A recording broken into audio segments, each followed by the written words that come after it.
Tal como se avisó esta semana, los pastores tomamos la decisión de no reasumir aún la serie expositiva en la carta de Pablo a los romanos para hablar acerca de la enorme importancia que tiene para el cristiano congregarse en su iglesia local en el día del Señor. En este texto, el Espíritu Santo nos exhorta a no dejar de congregarnos como algunos tienen por costumbre. Y esa palabra que se traduce como dejar está conectada con la idea de lealtad. Es la misma palabra que Pablo usa en 2 Timoteo capítulo 4 versículo 10 para referirse a Demas. Demas me ha desamparado, Demas me ha dejado amando este mundo. Demas ha sido desleal. Es la misma palabra que el autor de la carta va a usar en el capítulo 13, versículo 5, para hablar de esa promesa de Dios a sus hijos: yo nunca te dejaré ni te desampararé. Nuestro Dios es leal a su pacto y por eso nunca abandona a los suyos. Bueno, lo que el autor está diciendo en el versículo 10, en el capítulo 10, es que nosotros debemos ser leales a Dios y no dejar de congregarnos.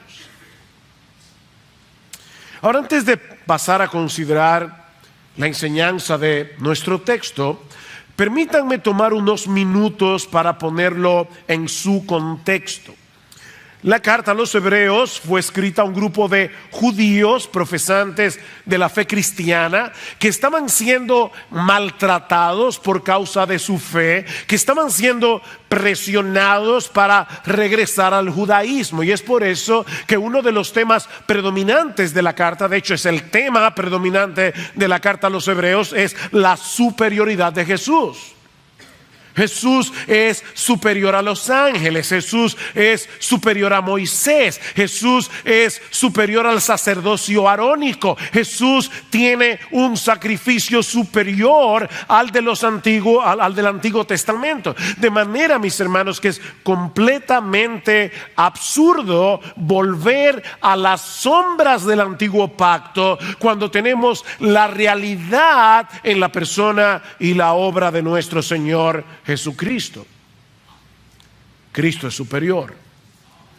El otro gran tema de la carta es la perseverancia en medio de las dificultades y persecuciones. Noten el versículo 23. Mantengamos firme la profesión de nuestra esperanza sin vacilar, porque fiel es el que prometió. Mantengámonos aferrados a nuestra profesión de fe, no importa lo que pase, porque nuestro Dios es fiel a sus promesas. Ahora, mis hermanos, nuestro Dios no nos ha prometido una vida sin problemas.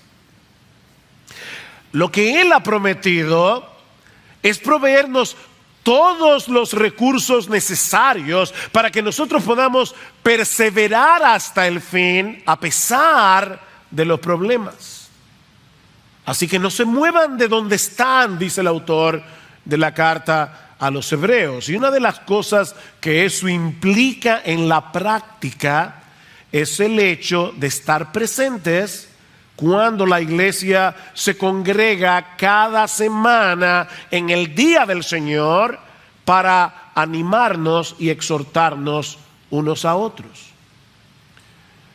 Mis hermanos, ausentarse regularmente de las reuniones de la iglesia sin una causa que lo justifique, o venir a la iglesia por una mera costumbre religiosa, o incluso tener la costumbre de llegar tarde a los servicios públicos de adoración, mis hermanos, eso es más serio de lo que muchos parecen percibir. Y hay al menos 3 razones que podemos extraer de nuestro texto al considerarlo en su contexto. Por eso le pedí al pastor que leyera toda la porción que leyó hace un momento. hay al menos 3 razones de por qué resulta preocupante la práctica de ausentarse sin razón de la adoración corporativa de la iglesia. Y la primera es que dejar de congregarse habitualmente sin una razón que lo justifique es menospreciar los privilegios que ahora tenemos en Cristo. Vean el versículo 19 una vez más. Entonces, hermanos, puesto que tenemos confianza para entrar al lugar santísimo por la sangre de Jesús, por un camino nuevo y vivo que Él inauguró para nosotros por medio del velo, es decir, de su carne, y puesto que tenemos un gran sacerdote sobre la casa de Dios, acerquémonos. Acerquémonos, no nos mantengamos lejos. Acerquémonos con corazón sincero. No es un ritual que venimos a hacer aquí. Acerquémonos en plena certidumbre de fe. Acerquémonos teniendo purificado nuestro corazón de mala conciencia. Mi hermano, nuestros pecados fueron perdonados. Nosotros podemos venir delante del Señor y decir: Señor, yo sé que yo he pecado en esta semana, pero yo sé que la sangre de Jesucristo nos limpia de todo pecado. Nosotros hemos sido lavados con agua pura. Y es como si el autor probablemente estuviera diciendo: recuerden vuestro bautismo. No es que el bautismo lava de pecados, imposible. Pero el bautismo simboliza lo que ocurrió cuando nosotros fuimos unidos a Cristo en la conversión. Nosotros hemos muerto con Él, hemos sido sepultados con Él, hemos resucitado con Él, estamos sentados a la diestra del Padre junto con Él. Ahora, mis hermanos, ¿quiénes eran los receptores de la carta a los hebreos? Eso es como: ¿de qué color es el caballo blanco de Napoleón? ¿Quiénes eran los receptores de esta carta? Eran hebreos, eran judíos. Y en el Antiguo Testamento, y ellos lo sabían, solo el sumo sacerdote tenía el privilegio de entrar en el lugar santísimo una vez al año, en el Yom Kippur, el día de la expiación. Y tenía primero que presentar sacrificios por sus propios pecados y luego por los pecados del pueblo. Tanto en el tabernáculo como en el templo más adelante, el pueblo de Israel tenía que mantenerse lo más lejos posible del lugar santísimo. Pero el autor de esta carta nos dice que todos los cristianos podemos entrar ahora con confianza por causa del sacrificio de Cristo en la cruz del Calvario. En otras palabras, mis amados hermanos, nosotros tenemos libre acceso, libre entrada a la presencia misma de Dios cuantas veces queramos, por causa de la sangre de Cristo que nos ha limpiado de todo pecado. El velo de su carne fue rasgado, dice en el versículo 20, para que nosotros podamos tener hoy semejante privilegio. Tenemos un sumo sacerdote que nos representa, y no en un templo hecho por manos humanas. Mis hermanos, esto no es la iglesia, esta es la iglesia.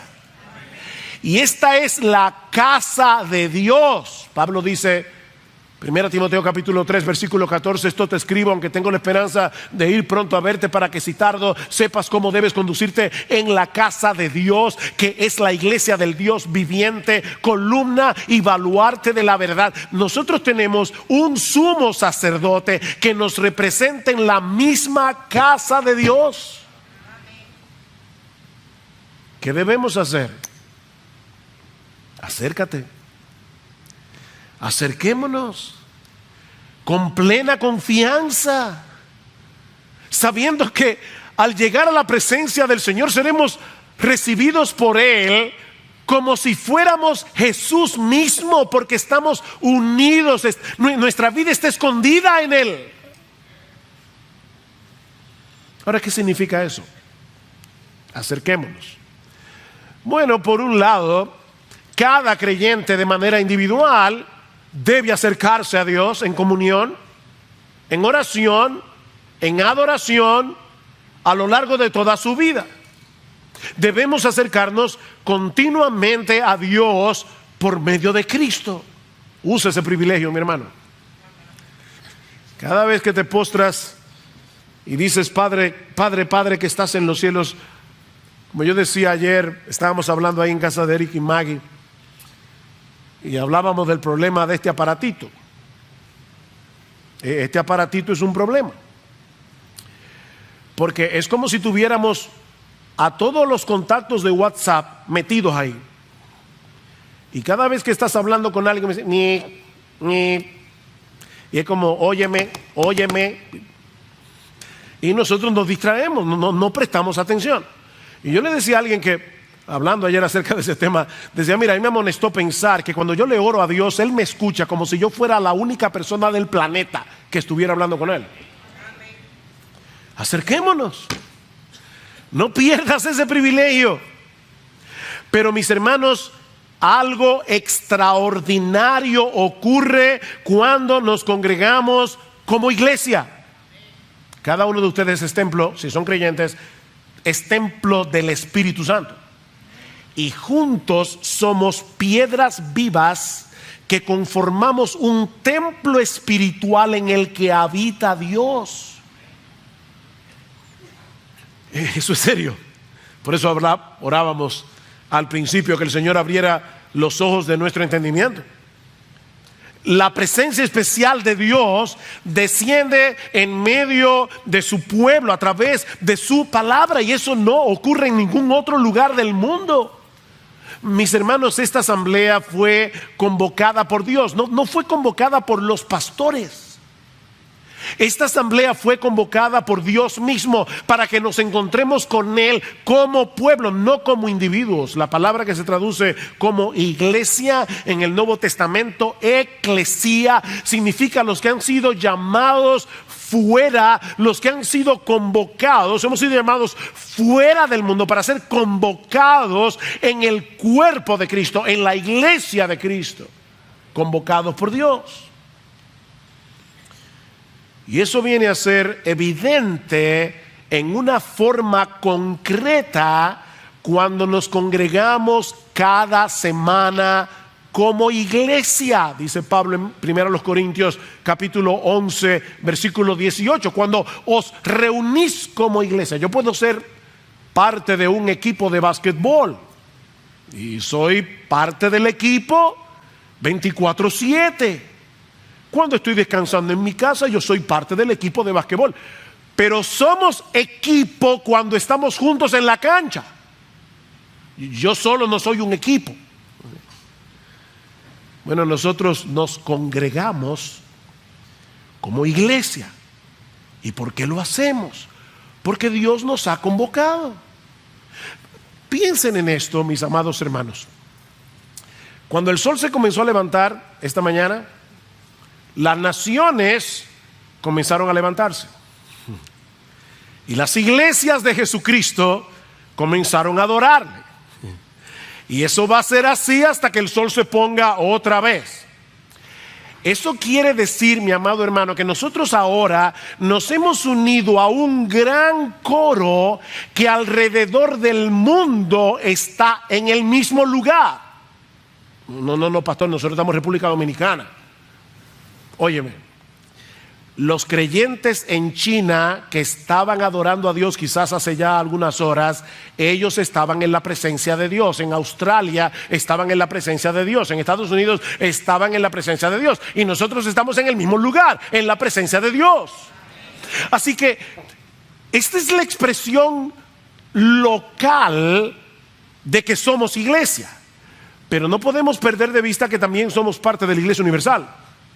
Y toda la iglesia de Cristo, toda la iglesia ha estado adorando a Dios en su presencia a lo largo de este día.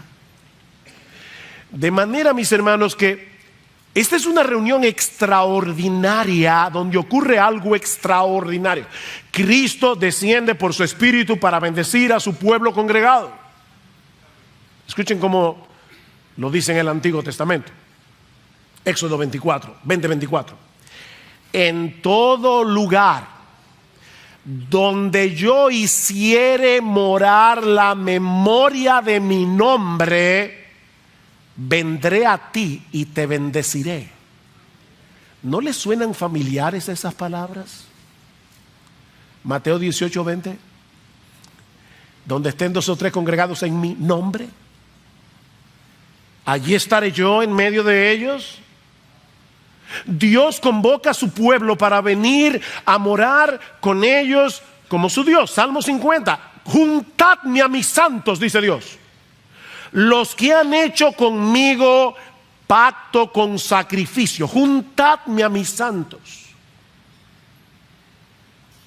Hay un salmo que dice que Dios ama más las puertas de Sión que las muchas moradas de Jacob. ¿Y eso qué significa? Bueno, Dios ama a cada familia de aquí. Dios ama a cada familia de esta iglesia. Pero Dios ama más cuando ve a su pueblo junto en armonía, congregado en su presencia. Eso regocija el corazón de Dios. Dios nos llama a congregarnos cada semana como pueblo suyo para traer la bendición de su presencia en medio nuestro. Mirad cuán bueno y cuán deleitoso es habitar los hermanos juntos en armonía. ¿Saben por qué? Porque allí envía Jehová bendición y vida eterna. Allí envía Jehová. Déjenme, yo espero asombrarlos un poco, porque para mí fue una bendición esta mañana. Yo ahora mismo estoy lidiando con mi garganta y no puedo cantar a todo pulmón. Tenía que estar controlando la voz para poder predicar. Pero pensar en esto fue sorprendente para mí. Miren, mis hermanos, esta reunión es tan extraordinaria que Cristo mismo viene y se hace presente entre nosotros cuando su palabra es predicada. Y Él está caminando en medio de los 7 candeleros de oro, aplicando la palabra por su espíritu. Pero no solo eso. Él canta junto con nosotros cuando entonamos nuestras alabanzas al Padre. Oigan lo que dice Hebreos capítulo 2, versículo 11. El autor está allí diciéndonos que Cristo no se avergüenza de llamarnos sus hermanos. Y para probar el punto cita el Salmo 22. El mismo salmo que comienza diciendo Dios mío, ¿por qué me ha desamparado? Termina con una nota de victoria y dice: anunciaré a mis hermanos tu nombre, dice el Mesías. En medio de la congregación te alabaré. Y el texto dice literalmente: en medio de la iglesia te cantaré himnos de alabanza. Cristo, el Señor Jesucristo, está en medio nuestro cuando nos congregamos en su nombre, moviéndonos por su espíritu a cantar alabanzas a Dios y al mismo tiempo uniéndose a nosotros mientras cantamos. Eso es sorprendente. Dice Juan Calvino: Cristo nos anima con su propio ejemplo a celebrar públicamente las alabanzas a Dios con el fin de que sean escuchadas por tantos como sea posible. Y ahora escuchen, cuando escuchamos que Cristo dirige nuestros cantos, no era Alberto, él era un instrumento de Cristo, pero el verdadero líder de alabanza en la iglesia no es un ser humano, es Jesús. Dice Calvino, Cristo nos anima, dice, cuando escuchamos que Cristo dirige nuestros cantos y que es Él quien inspira nuestros himnos, contamos con un poderoso incentivo que nos anima a rendir alabanzas más fervientes. Y Mike Cosper dice: las canciones que cantamos, las oraciones que oramos, la fe que confesamos, todo esto no es más que un eco y un amén a la perfecta adoración a Dios que le ofrece su Hijo.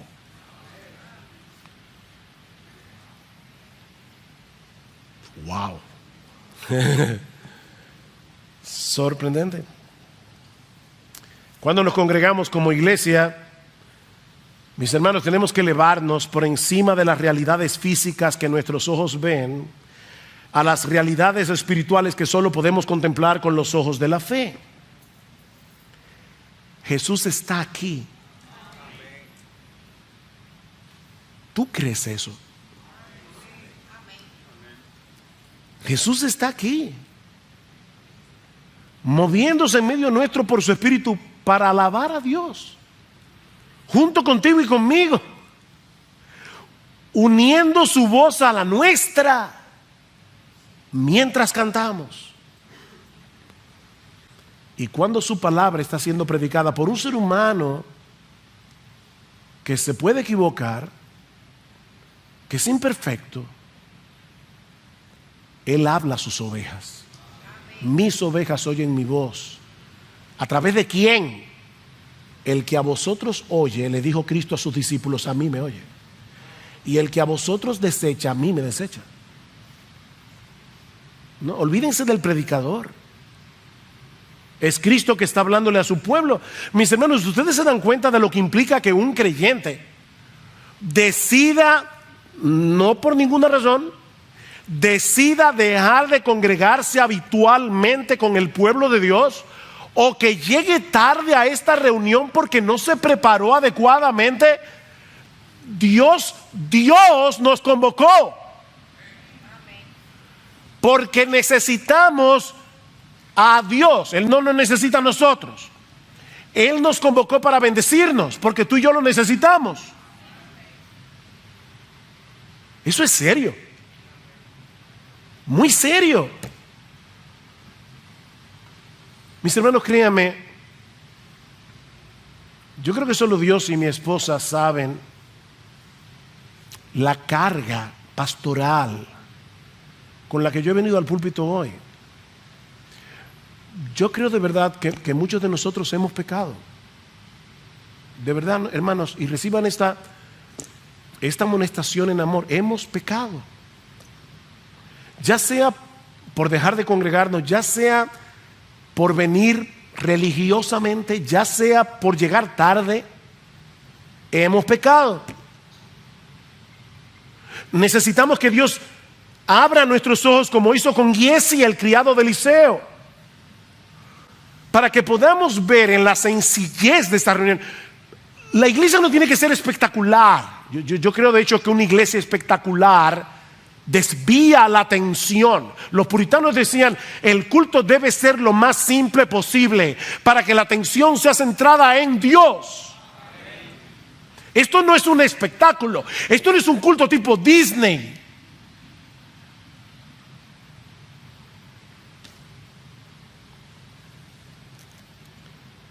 En la sencillez de esta reunión, si Dios abre nuestros ojos, nosotros vamos a ver que esto es más extraordinario de lo que solemos pensar. Vayan conmigo por un momento al capítulo 12 de la carta a los Hebreos. Capítulo 12, estamos en el 10. A partir del versículo 18 de Hebreos 12, el autor hace un contraste entre la experiencia de Israel al pie del monte Sinaí. ¿Recuerdan? Éxodo 19, cuando el pueblo llegó al monte a recibir la ley. Aquello fue aterrador. Iba a decir aterrorífico. Aterrador. Y ahora él quiere que nosotros veamos la diferencia entre aquello y lo que experimentamos hoy en el nuevo pacto. Dice, porque versículo 18, no os habéis acercado, aquí está la palabra otra vez de Hebreos 10, no os habéis acercado a un monte que se puede palpar, ni a fuego ardiente, ni a tinieblas, ni a oscuridad, ni a torbellino, ni a sonido de trompeta, ni a ruido de palabras tal que los que oyeron rogaron que no se les hablara más. Y dice en el versículo 22 que era tan terrible, versículo 21, era tan terrible lo que se veía que aún Moisés exclamó: estoy aterrado y temblando. ¿A qué nos hemos acercado? No fue al monte Sinaí. Os habéis acercado al monte de Sión. Os habéis acercado a la ciudad del Dios vivo, la Jerusalén celestial, y a miríadas de ángeles. No, ustedes no lo ven, pero dicen en Primera de Pedro capítulo 1 versículo 10 que los ángeles en el cielo están inclinados para ver lo que ocurre en la iglesia. Miríadas de ángeles a la asamblea general e iglesia de los primogénitos que están inscritos en los cielos, y a Dios, el juez de todos, y a los espíritus de los justos hechos ya perfectos, y a Jesús, el mediador del nuevo pacto, y a la sangre rociada que habla mejor que la sangre de Abel. A eso es que nos hemos acercado.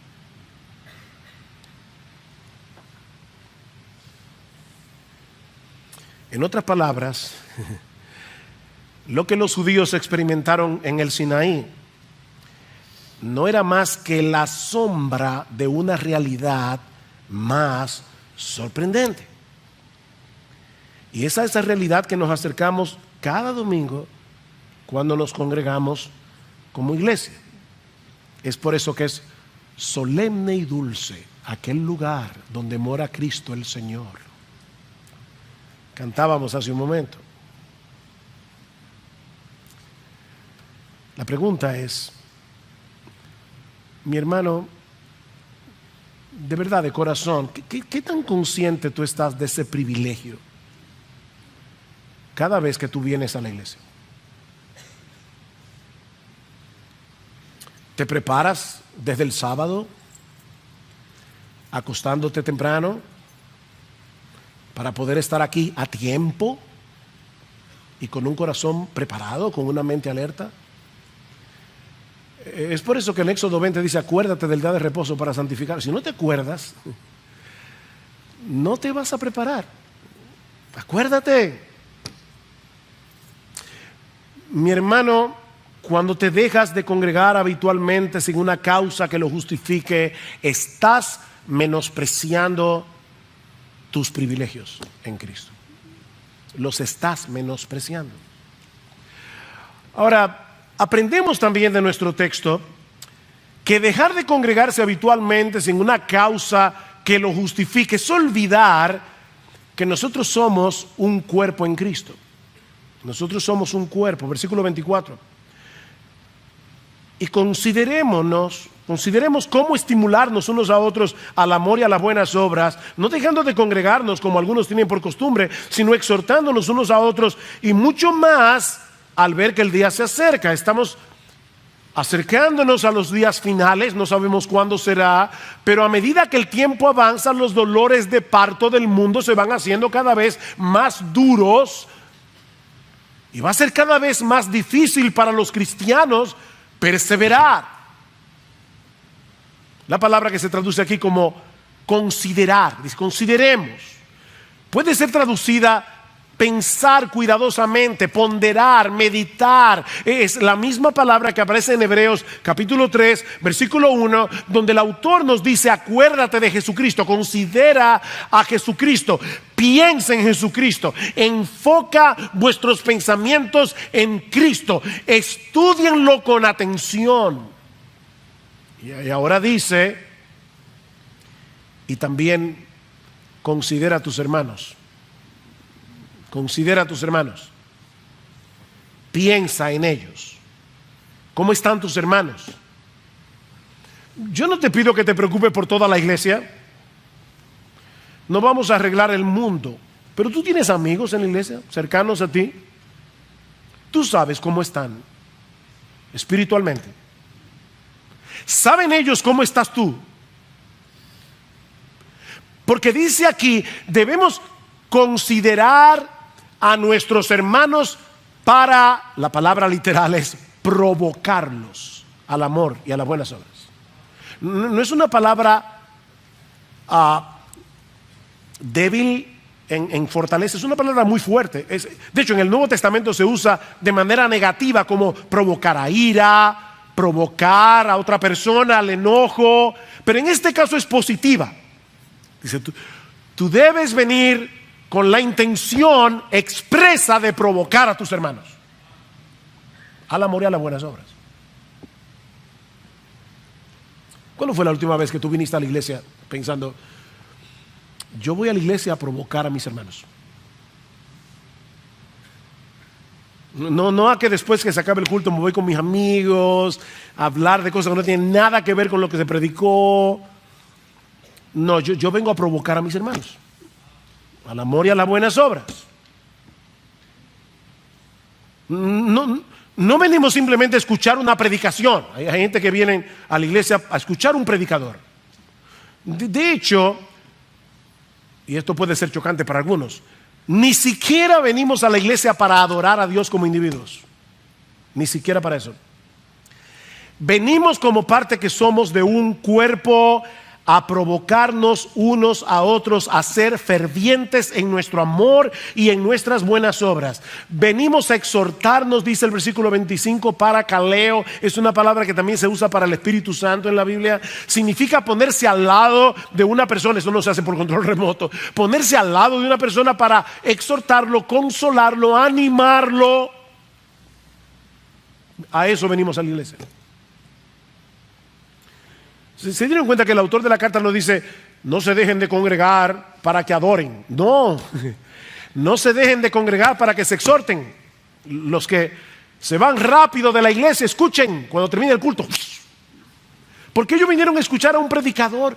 Mi hermano, quédate un rato y anima a tus hermanos, que algunos están desanimados. Algunos están seriamente pensando tirar la toalla, que no pueden más. Y nosotros venimos a eso. No debemos venir al culto con una mente individualista. Yo espero que los cantos de alabanza sean de mi agrado y el estilo de música, para yo poder tener tranquilo, sin que me molesten, mi tiempo de adoración a Dios.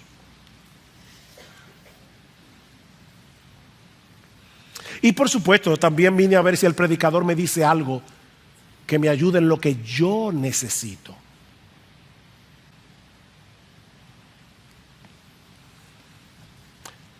Mis hermanos, piensen en esto. Dios hubiera podido levantar varios puntos de predicación en la ciudad y dejar que cada creyente vaya al que más le guste, y va un día uno, escucha un predicador, y va un día otro. Puntos de predicación. Si eso fuera el asunto, Dios hubiera podido levantar puntos de predicación en la ciudad. Pero en cambio de eso levantó iglesias. Iglesias locales, con sus miembros particulares, con sus pastores particulares. Escuchen lo que dice Hebreos capítulo 13, versículo 7. Acordaos de vuestros guías, la palabra allí es pastores, que os hablaron la palabra de Dios. Acuérdense de ellos. Y considerando el resultado de su conducta, imitad su fe. Algunos de los pastores de esta iglesia ya se habían muerto. Gracias al Señor, hasta ahora todos estamos aquí. Pero dice, acuérdense, cuando ya no estemos aquí, si el Señor no ha vuelto, no se olviden de las cosas que hemos predicado. Ahora, es muy fácil exaltar a los pastores muertos y decir, sí, si yo hubiera sido pastoreado por Calvino, por Spurgeon, por Whitfield, pero no por esta gente. Bueno, ok, ahora escucha lo que dice el versículo 17. Esos son los que se murieron. Ahora en el versículo 17 dice, obedeced a vuestros pastores, a los de ahora, y sujetaos a ellos, porque ellos velan por vuestras almas como quienes han de dar cuenta. Permitidles que lo hagan con alegría y no quejándose, porque eso no sería provechoso para vosotros. Y por si eso fuera poco, en el versículo 24 dice, saludad a vuestros pastores. Y los saludos de aquella época eran afectuosos. Salúdenlos.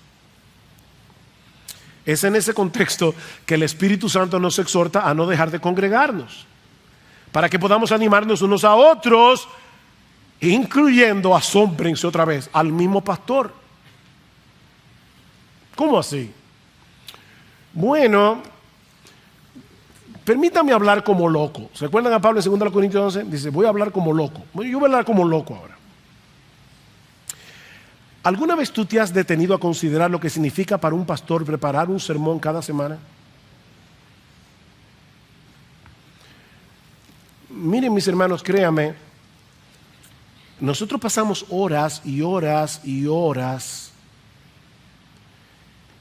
estudiando el pasaje, orando por el pasaje, orando por ustedes, agonizando muchas veces para preparar el sermón. Y yo no estoy usando la palabra agonizar para sonar dramático. Es la misma palabra que usa Pablo en Colosenses capítulo 1, versículo 29 y en Colosenses capítulo 2, versículo 1. Pablo dice, yo agonizo por vosotros. Y en Gálatas capítulo 4, versículo 19, Pablo dice, yo sufro dolores de parto.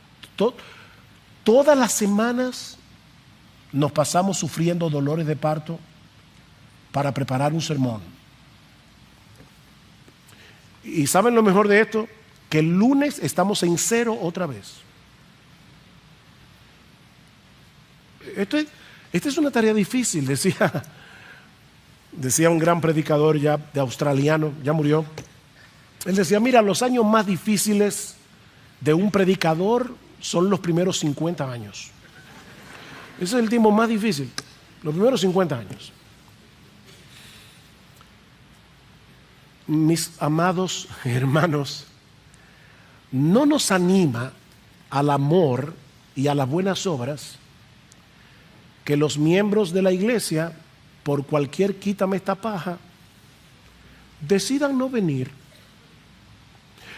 Esposas, ustedes le prepararon una cena a su marido con velas, una carne preparada como a él le gusta, término 3/4. Y que hace hambre. Y de repente él te llama, tú estás ahí esperando a tu marido. Mi amor, quería decirte que me quedé comiendo en casa de mami. Yo creo que tú vas a querer quemarlo con las velas. Bueno, de verdad, mis hermanos, ahora hablo en serio. Hablo en serio. ¿Es desanimante para el pastor? De verdad que es desanimante. Y se lo digo por experiencia. No, pastor, pero yo lo escucho por internet. Oh.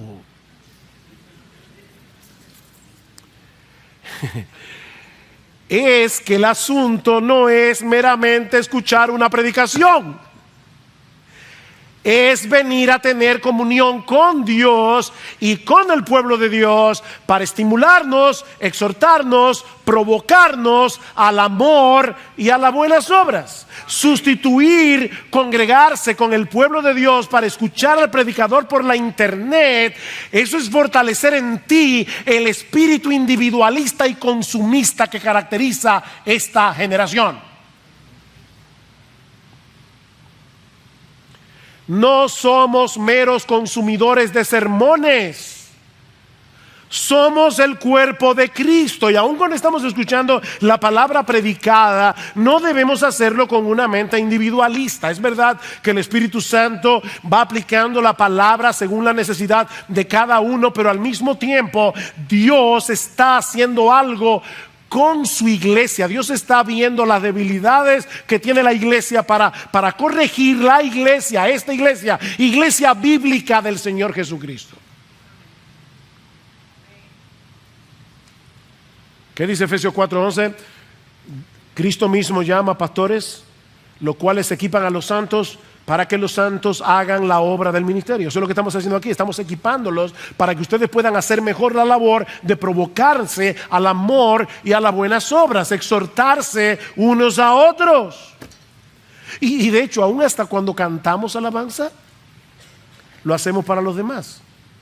Colosenses 3:16. La palabra de Cristo more en abundancia en vosotros, exhortándoos y animándoos unos a otros, cantando con gracia al Señor, con salmos, con himnos y cánticos espirituales. Por fin, ¿nosotros le cantamos al Señor o nos cantamos unos a otros? Sí. Mientras cantamos el Evangelio, nos estamos instruyendo, animando, provocando al amor y a las buenas obras. Estamos cantando para Dios y para los demás. Por supuesto, el culto congregacional no es el único contexto en que nosotros podemos y debemos hacer todo eso, amarnos, provocarnos, amonestarnos, exhortarnos. Es por eso que debemos hacer hincapié en el hecho de que cada miembro de iglesia bíblica del Señor Jesucristo pertenezca a un grupo pequeño. Mi hermano, yo quiero exhortarte de todo corazón a que pertenezcas a un grupo pequeño. Pero lo que sucede en esos grupos no es más que una extensión de lo que sucede los domingos cuando nos congregamos como iglesia. Es una extensión. La palabra predicada no se equipa para ministrarnos unos a otros. Pablo dice en 1 Tesalonicenses 5:14: os rogamos, hermanos, no pastores, que amonestéis a los ociosos, que alentéis a los de poco ánimo, que sostengáis a los débiles, que seáis pacientes para con todo. Todo eso está aquí en la iglesia. Ociosos, gente desalentada, gente débil. Ven a congregarse con la conciencia de que tus hermanos te necesitan y de que tú necesitas a tus hermanos. El cristianismo no se hizo para vivir en aislamiento. Pero hay una tercera enseñanza que veremos más brevemente, y es quizás la más sobria del texto. Y es el hecho de que dejar de congregarse habitualmente sin una causa que lo justifique puede ser un síntoma de que tú vas camino a la apostasía. De que tú vas camino a la apostasía. Mi hermano, ¿por qué debemos provocarnos y exhortarnos unos a otros? ¿Cuál es el propósito? Bueno, el autor de la carta a los Hebreos ya lo dijo en el capítulo 3. Mirad, hermanos, que no haya en ninguno de vosotros corazón malo de incredulidad para apartarse del Dios vivo. Niños, eso es lo que significa la palabra apostasía, apartarse de Dios. Dice, que no haya en ninguno de vosotros corazón malo de incredulidad para apartarse del Dios vivo. Antes, exhortaos los unos a los otros cada día, entre tanto que se dice hoy, para que ninguno de vosotros se endurezca por el engaño del pecado. Entre tanto que se dice hoy, es decir, cuando todavía hay tiempo de rescatarlo. Y ahora en Hebreos 10 dice: vengan a la iglesia a hacer eso. Miren, mis hermanos, dejar de congregarse suele ser la primera evidencia pública de que una persona se está apartando de Dios. Mantengamos firme sin fluctuar la profesión de vuestra esperanza, porque fiel es el que prometió, dice en el capítulo 10. Y luego acá, a partir del versículo 26, viene la exhortación más dura que hay en todo el Nuevo Testamento en contra de la apostasía. Ven, nuestro texto está en un sándwich. Mantengamos nuestra profesión. Cuidado con la apostasía. No te dejes de congregar. ¿Ven el punto?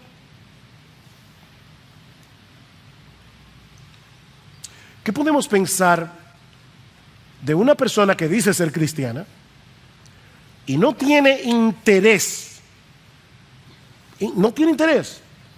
en acercarse a la presencia especial de Dios en medio de su pueblo? No le importa.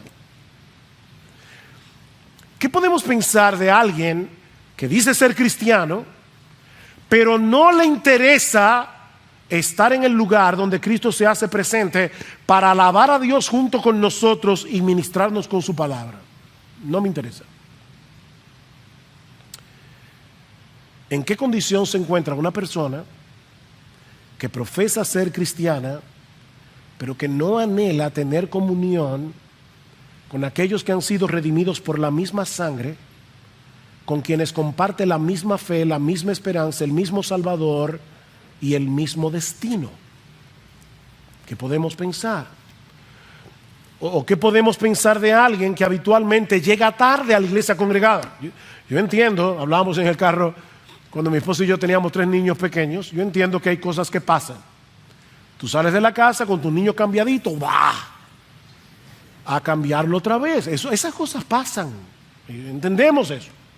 Aquí estamos hablando de simplemente llegar tarde porque no te preparaste, porque llegaste tarde, porque para ti no era importante lo que estaba sucediendo aquí.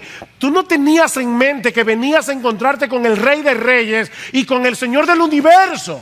No lo tenías presente y llegaste tarde. Y habitualmente llegas tarde. ¿Qué está indicando eso del concepto que esa persona tiene del Dios que nos ha convocado? Bueno, en el mejor de los casos, podemos decir que es una persona que está en una condición espiritual deplorable, seguro. Pero puede ser también que se esté engañando a sí mismo y que crea que va camino al cielo cuando va camino al infierno.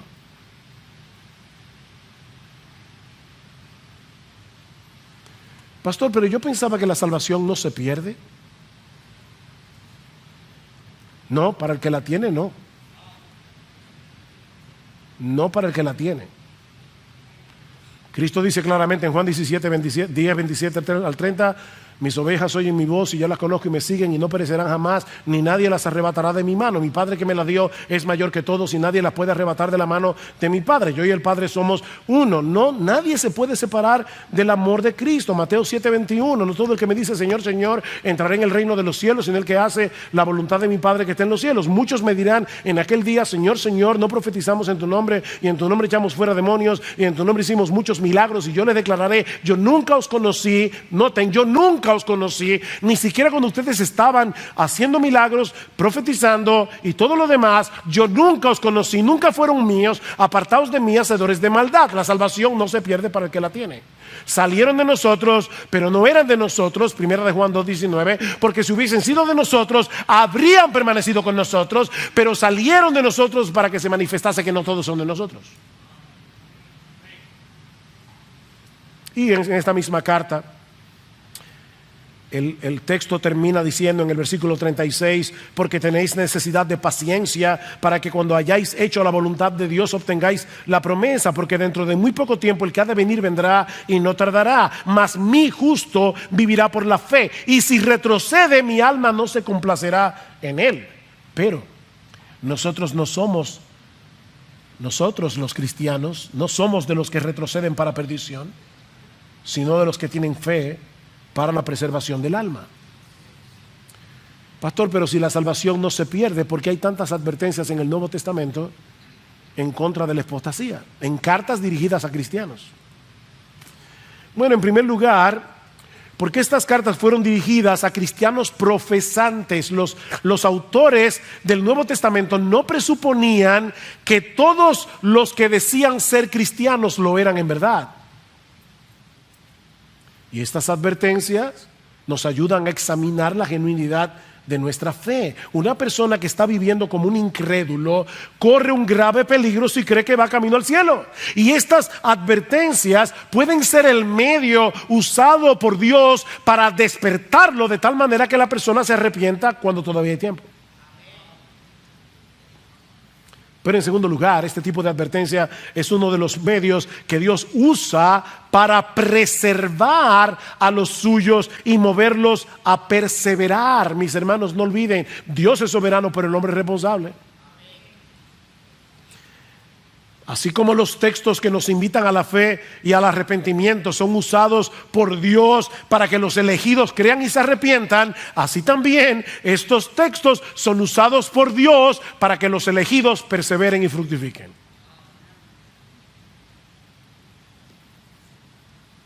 Por otra parte, y ya estoy terminando,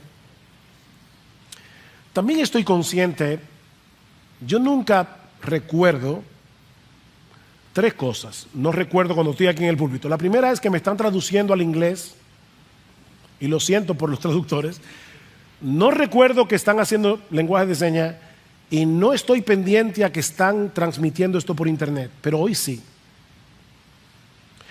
Porque me duele en el corazón pensar que hay muchos cristianos que probablemente están oyendo esta prédica ahora mismo y literalmente no tienen ninguna iglesia a la cual asistir. No es que no les gusta las que hay, es que no hay. No hay. Y aún en esos casos, yo los exhorto a que se reúnan con otros creyentes en esa misma condición y juntos se ministren la palabra. Pero ese no es el caso de ninguno aquí. Y de hecho, me apena pensar y me duele en el corazón que muchos creyentes en otras partes anhelarían tener una iglesia local en la cual congregarse. Ustedes no se imaginan las cartas que yo recibo cada semana. Me parte el corazón.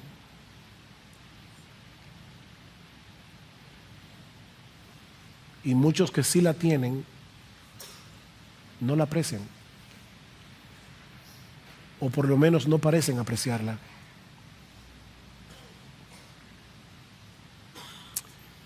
Déjame hacerte una pregunta para terminar. ¿Es para ti un deleite cuando llegue el día del Señor? Este es el día del Señor. Para poder tener comunión con Él, gozarte en Él en medio de su pueblo. Dice el salmista en el Salmo 122, yo me alegré cuando me dijeron, vamos a la casa del Señor. ¡Wow! ¡Qué alegría! Vamos a la casa del Señor. ¿Expresan esas palabras el anhelo de tu corazón? ¿O te estás ausentando habitualmente los domingos sin una causa que justifique tu ausencia? Y aun cuando tienes una razón,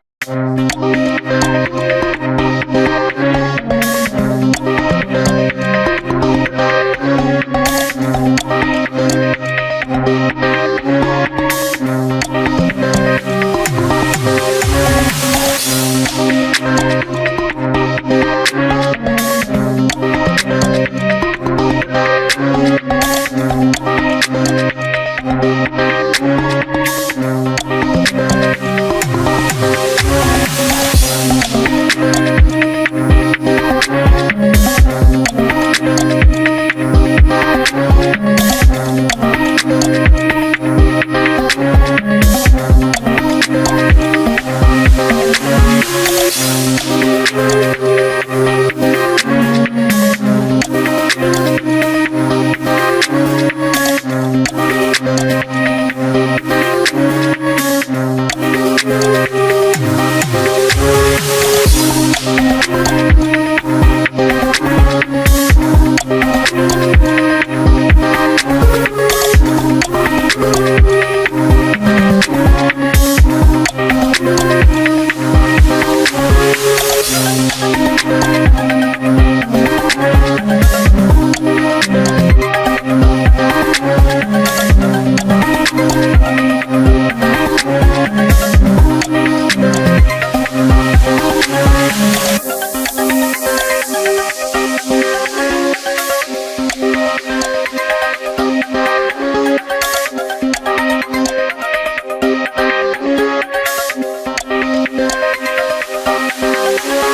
válida para no venir, porque hay razones válidas, mis hermanos.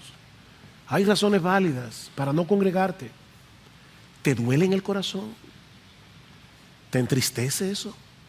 Porque desearías estar aquí, junto al pueblo de Dios, alabando a nuestro gran Dios y escuchando su palabra. ¿Preparas cada semana tu corazón para venir a encontrarte con Dios y con su pueblo? Oh, mi hermano, y esto de verdad te lo digo en amor. O tú eres de los que regularmente llegan tarde a la iglesia a encontrarte con el Dios vivo porque no te preparaste.